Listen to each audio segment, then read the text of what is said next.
Mungesa e kontenierëve përgjatë rrugës së Zener Gjolekan, lagj 24 maj të qytetit të Vlorës, ka si një problematik për banorët e kësaj zone. Ata në pjesë më të madhe depozitojnë mbetje në kanalin e ujrave që kalon shumë pranë banesave të tyre, duke sjellë ndotjen, por dhe depozitimin e shumë mbetjeve në afërsitë e saj. Një problematikë e cila vijon prej kohësh dhe që duket se ende nuk ka marrë zgjidhje.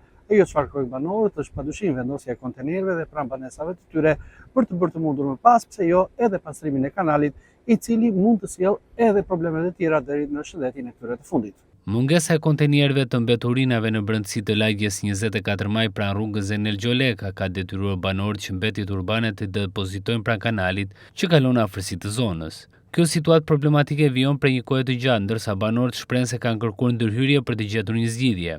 Sipas tyre, në një pjesë të konsiderueshme të lagjes, sidomos në brendësi të saj, mungojnë plotësisht kontenierët për grumbullimin e mbetjeve. Për këtë arsye, shumë banorë janë detyruar të hedhin mbeturinat pranë kanalit, duke kryer një vatër të ndotjes dhe një pamje as pak të denjë për zonën. Grumbujt e mbetjeve janë shtuar dita ditës, duke sjellë jo vetëm ndotje të mjedisit, por edhe shqetësime për banorët për shkak të aromave të pakëndshme dhe rrezikut për përhapjen e insekteve e infeksioneve, veçanërisht gjatë temperaturave të larta të verës. Situata është kthyer një problem serioz që ndikon drejt për drejt në cilësinë e jetesës së komunitetit. Banorët kërkojnë vendosjen e kontenierëve në pikat ku mungojnë dhe pastrimin e menjëhershëm të mbetjeve të grumbulluara pranë kanalit.